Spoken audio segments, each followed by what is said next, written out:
Ah, parlons bien, parlons des AirTags. Les AirTags, c'est quoi? Les AirTags, c'est ça. Est-ce que le point se fait?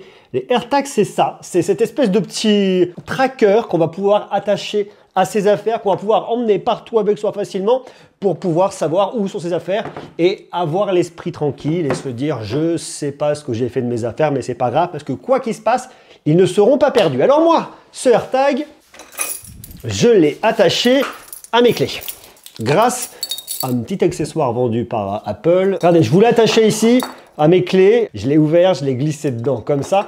C'est très pratique. Il en existe de toutes sortes de ces accessoires. D'ailleurs, je vous ai mis les liens en bas dans la description. Allez jeter un œil parce que c'est assez intéressant. Il y a du bleu, il y a du rouge, il y a des grands, il y a des petits, de toutes sortes pour tout le monde. Et ça, c'est sympa. Alors, les AirTags, ils sont vendus soit par un à l'unité comme ça, soit par lot de 4. Moi, je m'en suis mis plusieurs. J'en ai mis un, bien évidemment, sur ma clé principale. J'en ai mis un dans mon sac GoPro, j'en ai mis un dans mon sac avec tout mon matériel de vidéo et j'en ai mis un dans mon portefeuille histoire d'avoir une vision un peu complète et il m'en reste encore un à venir à signer et je le ferai un peu plus tard. Et moi je voulais vous parler d'astuces parce qu'il y a plein de choses qu'on ne sait pas nécessairement sur l'usage de ces AirTags, sur ce qu'on va pouvoir venir en faire. Donc ce qui nous intéresse aujourd'hui, c'est de savoir comment est-ce qu'on va venir utiliser ces AirTags à bon escient, comment est-ce qu'on va réussir à les optimiser pour bien les utiliser.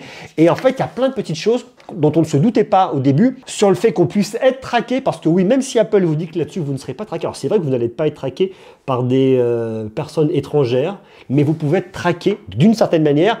Je vais vous expliquer tout ça, je vais vous dire comment éviter ça, quelles sont les options à venir activer sur son smartphone quand on n'y pense pas pour justement pouvoir venir les utiliser correctement. Je vais également vous donner plein de petites astuces à droite, à gauche pour bien utiliser son application localisée, pour bien utiliser ces petits appareils, bien les configurer, changer les pieds et les compagnies. Donc ça c'est super bien.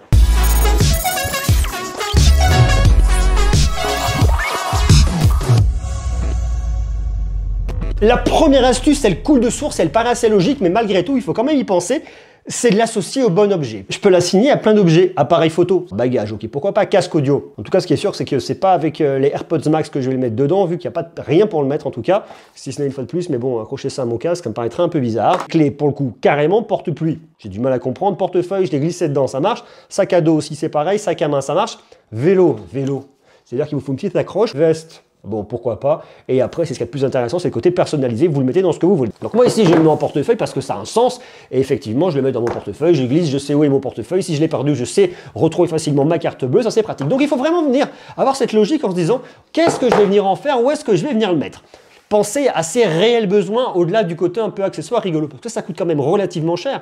Donc si vous vous dites, eh bien je vais en mettre un peu partout à droite à gauche, c'est que vous avez cassé la tirelire. Il faut avoir une logique en se disant, qu'est-ce que je perds? Qu'est-ce que je risque de perdre?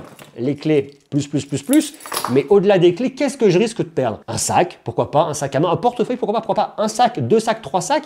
Mais au-delà de ça, d'ailleurs, dites-moi, vous, qu'est-ce que vous en feriez? Où est-ce que vous pourriez les assigner? Et marquez-le moi en commentaire parce que ça m'intéresse. La deuxième astuce, c'est un point sur lequel j'ai galéré et je me suis dit, mais comment ça se fait que j'y arrive pas? Qu'est-ce qui se passe? Alors, je vous explique un peu l'histoire. C'est très simple. Lorsque vous le recherchez, il va venir le localiser dans un périmètre qui est assez large. Il va vous donner l'adresse à quelque chose près, mais là où il y a un vrai usage, c'est grâce à la technologie ultra wideband qui vous permet de le retrouver dans un périmètre qui est extrêmement, mais extrêmement précis. Alors, je vous montre l'histoire. Sac à dos vidéo, là, il est là. Donc là, clairement, il vous le dit qu'il est juste ici. Donc, je vais l'écarter un tout petit peu et il me dit qu'il est à proximité. Et en fait, pour qu'il puisse vraiment le détecter à proximité et vous donner les quelques mètres, vous voyez, qu'il le sépare, je le rapproche, il me dit qu'il est juste là. Et bien pour réussir à faire ça, en fait, il utilise la technologie ultra wideband qu'on retrouve à partir des iPhone 11. iPhone 11 et version ultérieure. Donc si vous n'avez pas cette ultra wideband, eh bien ça ne marchera pas. Et il faut venir activer. Il faut venir activer parce que si vous ne venez pas l'activer, eh bien il y a un moment, ça ne fonctionnera pas. Alors ce qu'il faut faire, il faut venir dans vos paramètres. Il faut aller dans confidentialité, il faut aller dans service de localisation. Et dans service de localisation, vous cherchez votre application qui s'appelle localiser. Et ici, il faut que vous veniez l'activer et que vous mettiez lorsque l'app est active. Ça vous permettra donc de pouvoir utiliser l'ultra wideband. Parce que si vous ne le faites pas, si vous mettez jamais, j'étais sur jamais moi dès le départ, eh bien lorsque vous allez sur localiser, il vous emmène sur une carte. Alors bien évidemment je la floute parce que c'est chez moi, donc il vous emmène sur une carte.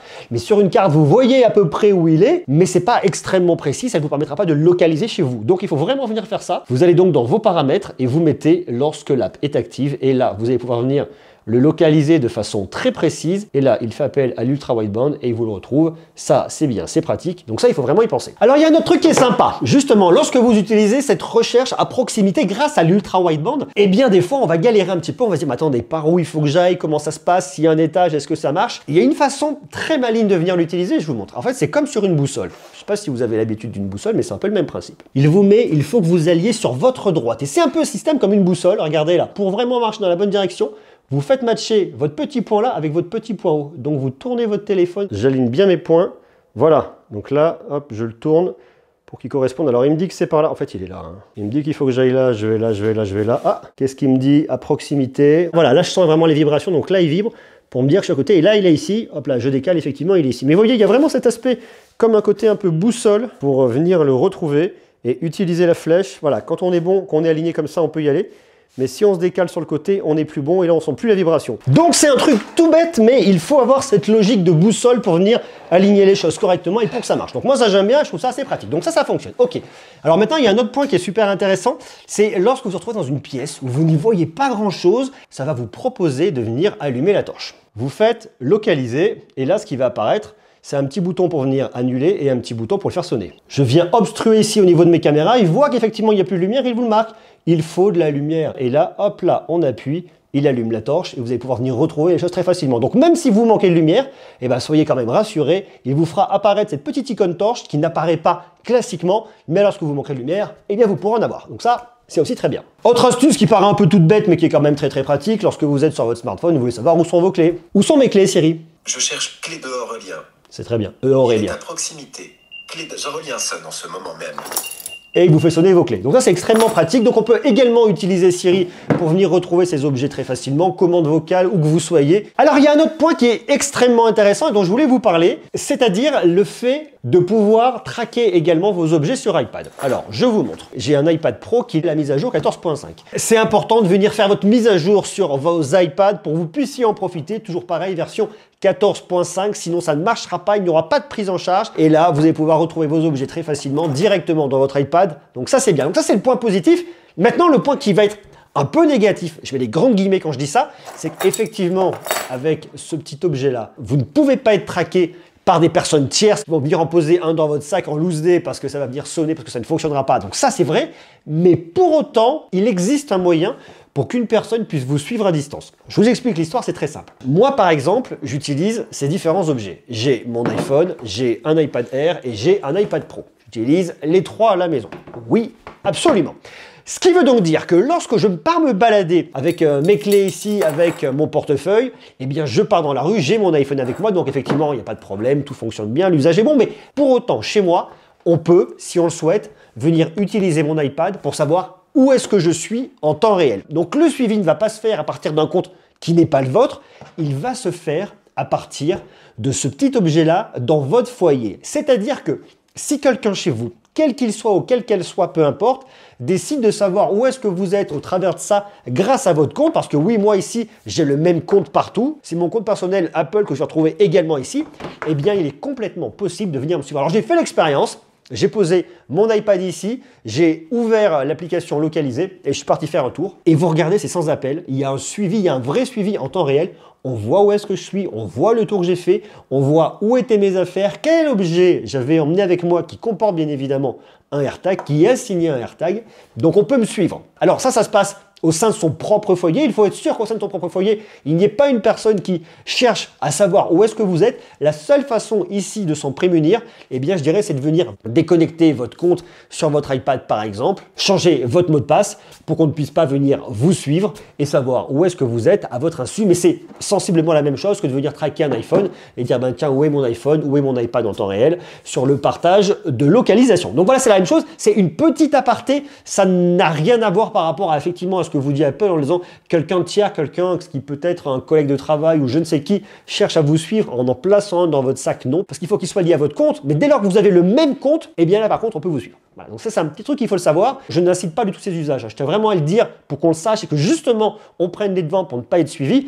Imaginez par exemple que vous ayez un iPad que vous passiez à votre enfant et que les parents ils mettent un AirTag dans le sac des enfants. Et bien grâce au même compte, ils vont pouvoir les suivre à distance, soit depuis un iPad, soit depuis un iPhone. C'est la même chose au sein d'un couple. Enfin voilà, donc tout ça au sein d'un foyer avec un même compte, il faut le savoir pour pouvoir effectivement prendre les devants au cas où. Allez, dernière astuce un peu plus légère, je vais vous montrer comment changer votre pile parce qu'effectivement avoir ce bel appareil c'est bien, mais l'intérêt justement, ce qu'a fait Apple qui est très juste ici, c'est de se dire qu'on peut venir changer les piles ici. Alors regardez, ça c'est votre AirTag. Je pense que jusque là tout va bien. Votre pile elle est à l'intérieur. Ce que vous faites, c'est que vous appuyez là et vous faites glisser vos doigts sur le côté. Ça vous permet de le libérer. Vous avez votre pile, vous le voyez là. C'est une petite pile toute simple que vous pouvez venir changer vous très facilement. C'est une CR 2032. C'est une 3 volts, voilà, là c'est une petite pile Panasonic qui nous ont mis d'origine, donc vous la repositionnez dedans une fois que vous avez fini, vous vous mettez bien en face là, et là, hop, vous venez tourner ensuite pour que ça vienne bien bloquer, que ça vienne bien le repositionner. Alors attention, attention, surtout attention à ne pas forcer, à ne pas y aller avec un tournevis pour faire levier, parce que vous avez des petits bouts en plastique là, regardez là, sur le côté là, c'est ici en fait que ça vient se clipser, ça se pose là et vous le tournez, ça vient se mettre dedans. Ce qui fait que si vous y allez avec un tournevis et que vous bourrinez, eh ben vous allez tout arracher, tout casser, ça ne va plus fonctionner. Voilà donc pour ces quelques astuces sur les AirTags. Alors les AirTags, on en reparle dans quelques jours pour regarder un peu l'usage, regarder comment les retrouver, est-ce que c'est facile, oui, non. Si vous les perdez à l'autre bout d'une ville, est-ce que vous allez pourtant réussir à les récupérer, comment est-ce que tout ça marche. On regarde ça dans quelques jours. D'ici là, je vous invite à venir vous abonner, cliquez sur le petit bouton rouge qui est là, il est juste là. S'il est rouge et que vous n'êtes pas abonné, vous actionnez la cloche, comme ça vous serez notifié dès qu'une prochaine vidéo arrivera. Et ça c'est très bien. D'ici là, posez-moi toutes vos questions sur les AirTags et je les regarderai pour y répondre dans la prochaine vidéo. Allez-y, vous marquez tout ça en bas. On se retrouve très vite pour parler des AirTags et plein d'autres choses. À bientôt.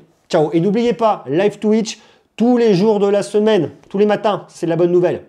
Des bisous, ciao, ciao.